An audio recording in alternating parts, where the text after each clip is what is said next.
Projection. À tous les mois, on va programmer comme ça à Fantasia des événements à l'Excentris. Des fois, ça va être des films qu'on a déjà présentés, qu'on présente en rappel, un peu comme ce soir.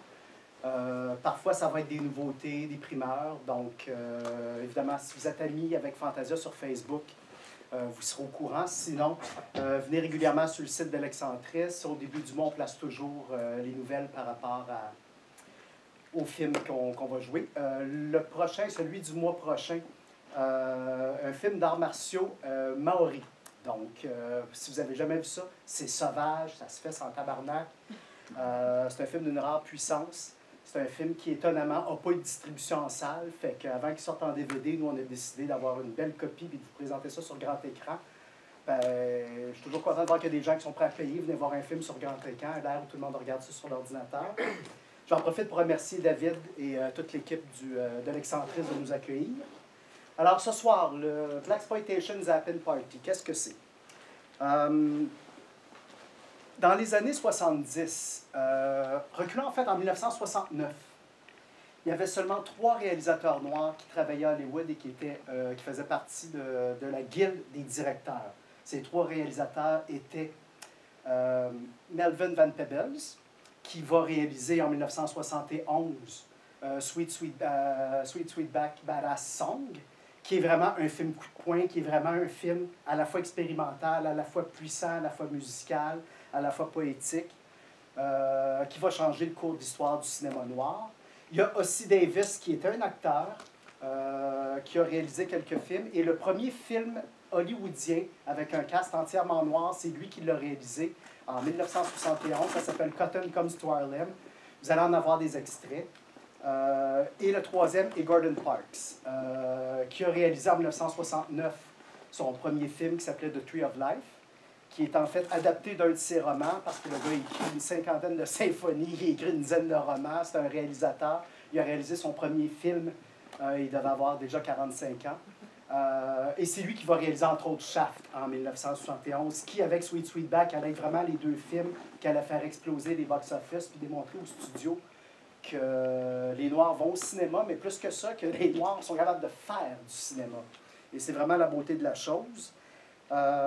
Puis c'est un peu ce que je voulais vous raconter comme histoire ce soir. Ce que j'ai fait, c'est qu'entre 1971 et 1978, il s'est fait à peu près 200 films qu'on appelle de Blaxploitation. Sur ces 200-là, il y en a une quarantaine qui sont disparus de la map. J'ai essayé de les retrouver. Ces films-là n'existent plus. C'est des films qui étaient sortis en 8 ou 10 copies, qui jouaient dans quelques cinéparcs, dans quelques cinémas noirs. Mais malheureusement, il n'y a personne qui a pensé à préserver ces films-là. Donc, il en reste 160. De ceux-là, j'en ai vu 140. Et de ces 140-là, j'en ai retenu 60. Donc, je vais vous montrer des extraits ce soir. J'ai décidé cette année de vous présenter, parce qu'à chaque année, je rends hommage à un cinéma national ou à un genre. Je l'ai fait avec le Bollywood, je l'ai fait avec le cinéma italien, je l'ai fait avec le cinéma mexicain. Celui-ci, j'ai décidé de vous présenter tout ça par ordre chronologique. Comme ça, vous pourrez voir vraiment comment le genre a évolué et comment rapidement ce genre-là a explosé. On dit que c'est un cinéma d'exploitation. J'ai rencontré Fred Williamson la semaine dernière parce qu'il co-présentait avec moi l'événement à Toronto. Et lui me dit, bon, il n'aime pas beaucoup le terme Blaxploitation, évidemment, personne l'aime, mais il dit, moi, je n'ai jamais été exploité. J'étais bien payé. Pam Grier était bien payé. Ce qu'on entend par film d'exploitation, c'est que Hollywood est comme ça. S'il y a un gros succès de science-fiction, on va sortir 40 autres films qui exploitent la même formule. Donc, quand on parle de Blaxploitation, c'est qu'on prenait des grands succès de cinéma hollywoodien, Le Parrain, et on en faisait un parrain noir. On prenait L'Exorciste, on en faisait L'Exorciste noir. On prenait American Graffiti, on en a fait un American Graffiti noir qui s'appelait Coolie Eye. Donc, c'est dans ce sens-là qu'on disait que c'était du Blaxploitation. C'est dans le sens qu'on exploitait des genres normalement réservés aux Blancs, où c'était des succès souvent qui est associé au cinéma blanc, mais cette fois-ci qu'on adaptait au cinéma noir. Le meilleur exemple que je pourrais vous donner, c'est le plus bizarre de la gang. C'est Horace Jackson, qui est un auteur que j'aime beaucoup, qui a réalisé seulement 3 films. Son 3e film, c'est une adaptation des 400 coups de François Truffaut, mais appliqué dans la communauté noire de Watts en 1974. Puis, contrairement à ce qu'on peut penser, ça marche. C'est même un de mes films de blaxploitation préférés. Évidemment, il y a toutes sortes de genres, évidemment. Puis c'est ça que je trouvais le fun aussi, c'est que ça va vous faire une soirée, vous allez voir des westerns noirs, des films d'action noirs, des films d'horreur noirs, des comédies noires, évidemment des documentaires, des films musicaux, comme Wax Tax, par exemple. Puis attendez-vous, évidemment, à avoir beaucoup de coups de feu. C'est un cinéma qui est très violent.